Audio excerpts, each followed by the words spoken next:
Assalamu alaikum, everyone, and a very good morning. I'm your host for today, Abdul Aziz. And today, for our discussion, we'll be talking about men's mental health.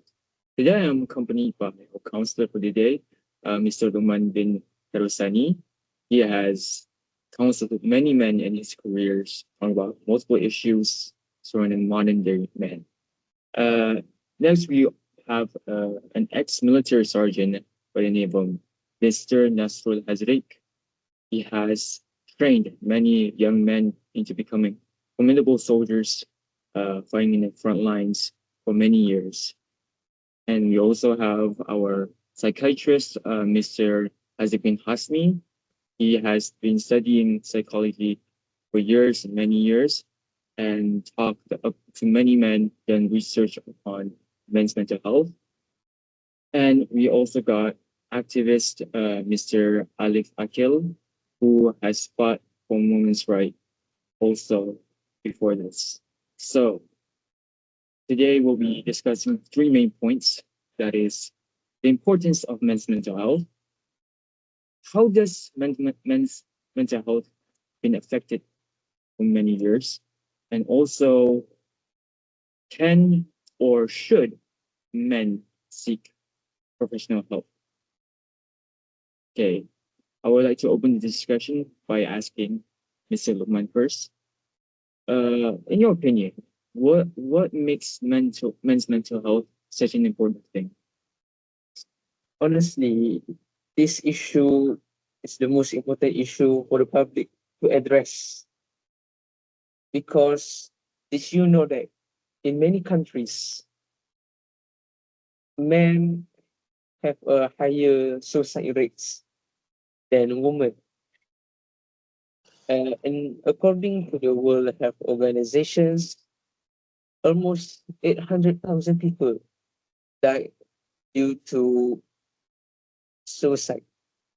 And what worries me the most is that 75% of these deaths are among men. See, so does anyone have opinion to disagree with Lukman? If I may interject for a second, you said that many men died than women because of suicides.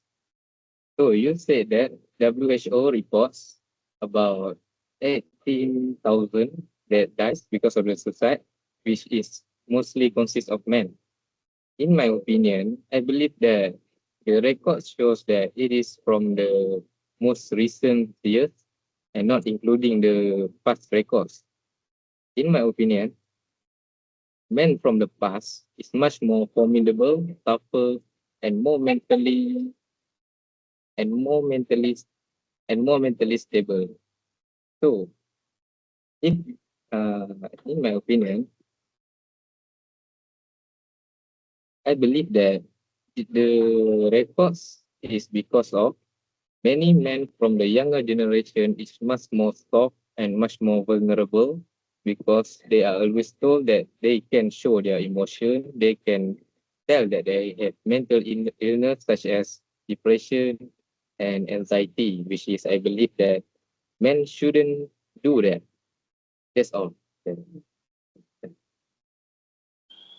Well, mm, if I may say to that point of view, I think that what you're saying is have its own rightfulness and also wrong at the same time. Because yes, you say that in the past, man is not as weak as the man right now because yes, they are struggling in the World War or in Malaysia itself.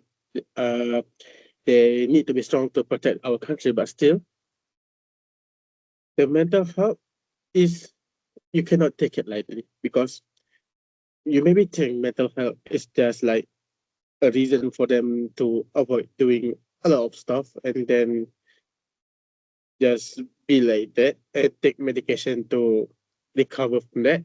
But it is not because unstable mental health can make your work much more difficult. imagine having an hallucination because of schizophrenia while you having a gun as an army or even a cop. Wouldn't that sometimes accidentally make you shoot an innocent man? That's why mental health is not as likely as easy as you think it is. It is true that you cannot use it as an excuse for you not to do something or for like an easy pass for you to avoid something. But still, if you suffer from a mental health, it will hurt you in whatever you do. So that's why I want to say that if you have a problem, like if you think you cannot hold it any longer, don't, if you cannot take immediate action yourself, seek a professional help. It is not a weakness, it is actually a strength because you are brave enough to interact with someone to talk about your problem. So yeah. Okay, Okay. in my point of view, I really don't agree with putting men's mental health as main priority because men have always had more access, power, and privilege in the society. And personally, I was raised in a situation when I had to be the alpha male, the one who always strong, in control and ready for anything.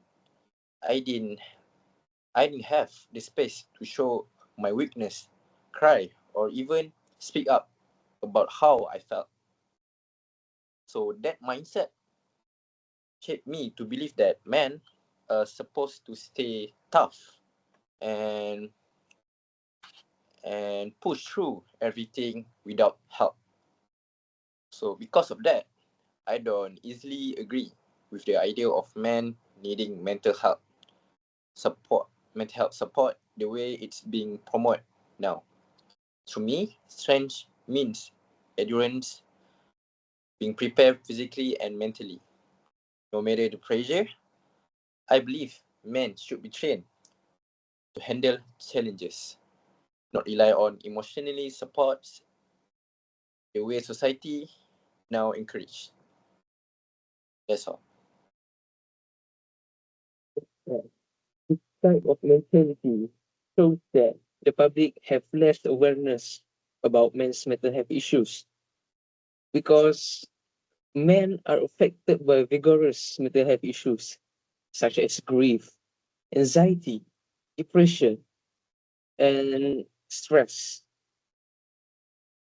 Um, the society always assume that man needs to be stoic, strong, and independent to solve their problems, but they don't know that men also suffer um, mental health issues like PTSD, for example, um, especially the first responder and also the military due to life-threatening situations that makes them having difficulties doing daily works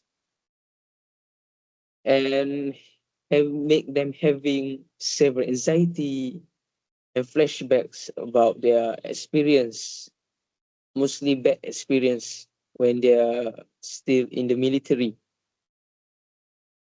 And also, moreover, the public also needs to know that need to consider how men were raised. For example, they may have a bad role model in their life, like from their father, to solve their issues by doing a negative behavior like taking drugs or alcohols. That seems to be the best way to solve any problems they have. See, very good point. So I would like to give their 2 cents on this matter again. If I may excuse for a second, you, in other words, you says that society's point of view is that men should be strong and the public should know more or should aware more about men's mental health. Is that is that it? Yeah. So I believe that is an appropriate way of society thinking because men is and men should be more physically, mentally stronger than women. We are made to, we are born to be on war. We are born to fight. We are born to go die for our nation, to protect our wife, to protect our parents, to protect our sons and daughters. So we shouldn't have any emotion such as, or not that we cannot have any emotion, it's just that it is wrong for us men to show that to other people, such as crying about crying about their parents or their siblings and they are far from home or whatnot. So this shouldn't be this shouldn't be a thing. If public have a high awareness about mental health, it will shape a society of men where man is soft and where men become feminine. So if that happen, what is the difference between men and women? That's all I have. Hmm. Well, Yes, if I may oppose to that view, God has created a lot of things with a limit. Like let's say water. Water have a limit called boiling point, which is 100 Celsius. And of course, human also have that limit where like our brain can only take certain pressure until they break in certain condition like anxiety, depression, or maybe even PTSD and schizophrenia and amnesia. This happen because they don't take care of themselves enough. Let's say that you say that army most of the time are strong because they don't show emotion, right? Well, I have found some research, and of course, in the movie where they portray the army itself, writing down, jot down, what happened in their daily life. That is one of the way to take care of their mental health. Instead of consulting others, they wrote they wrote their experience on the book and letting that pressure build inside of them in the war go into the book as they express themselves in that book. So taking care of your mental care doesn't mean you need to meet others. It start first with yourself. You're taking care of yourself by maintaining your overall well-being, your cleanliness, doing exercise. That is also the way to take care of your mental health. When you want to consult to others, that is other way if you want. And first, my suggestion is that don't go to a random people, or maybe you say like for me, psychiatrist, like if you don't know them, but still you can consult with your friend or families because if you doesn't want people to know, friends is more to close friends that they are there with you, they will do anything for you, and the other way around. It doesn't need to be on the biggest scale. It's just a small scale that feel you can feel you are free to say what you want. That's it. See, that's a very good point. Miss Alif, have you got anything else to say?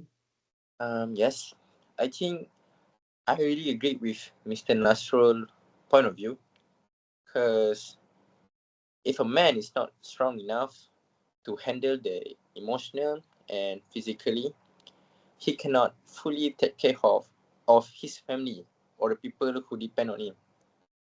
Because like Mr. Nasrul say, as men, we need to protect our nation, our religious, our family, our children, our wife.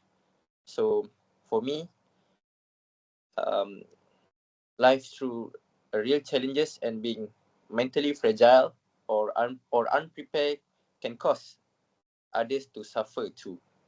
That's why I believe strength should be built. And also, men need to be ready to face hardship, support others, and stand firm in difficult times. I understand mental health is important, yes, right? But I don't agree that men should be encouraged to focus too much on expressing their emotion or being vulnerable. And for me, a true mas- masculinity is about uh, endurance, responsibility, and being unshakable. I think that's all.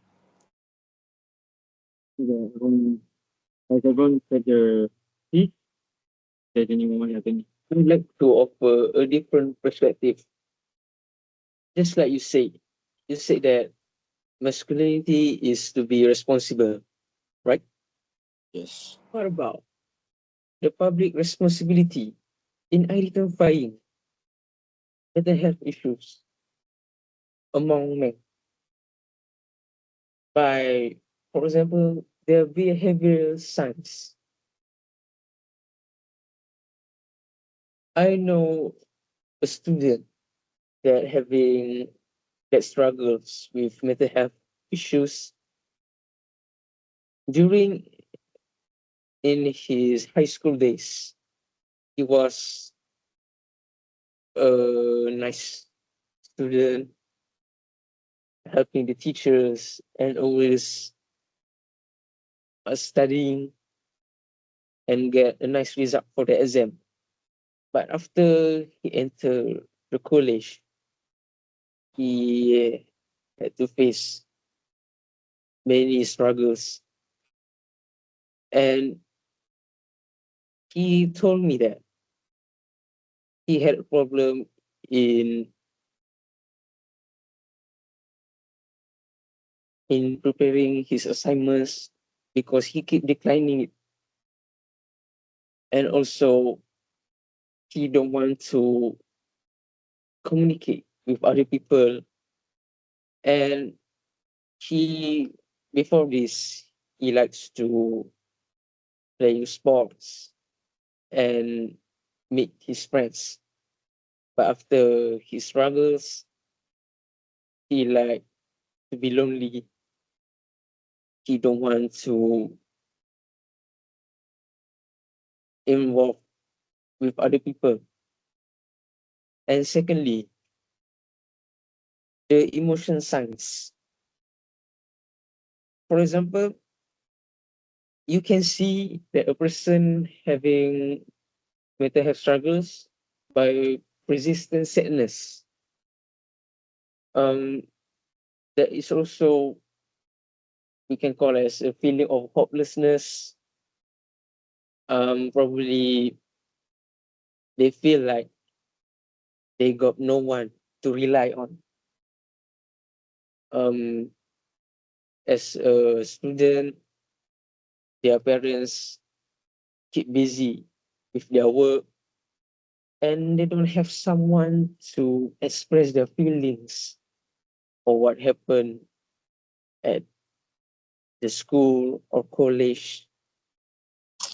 And this is the biggest red flags of mental health issues. And lastly, physical symptoms. This is the most hardest part in identifying mental health issues because you can only see it on a chronic fatigue. Um, and probably by their change in appetite or where their weight. Um, they don't want to eat and they don't want to do any physical activities, and they keep having pain, um, like feeling dizzy all day. And this is like an overlooked potential indicators of mental health struggles. And why not the public take the responsibility to make sure that men have a healthy mentality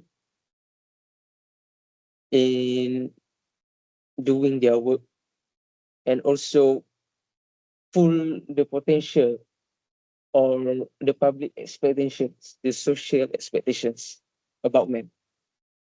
Okay. I see that we have reached the end of our discussion, and I would like to conclude that yes, men must be mentally, physically capable, right? But also, men should also not be afraid to seek professional help and be vulnerable with those close to him. So, thank you all. Thank you all for for participating and being my guests on this discussion. And yes, this concludes the whole Thai discussion. Thank you for watching and thank you.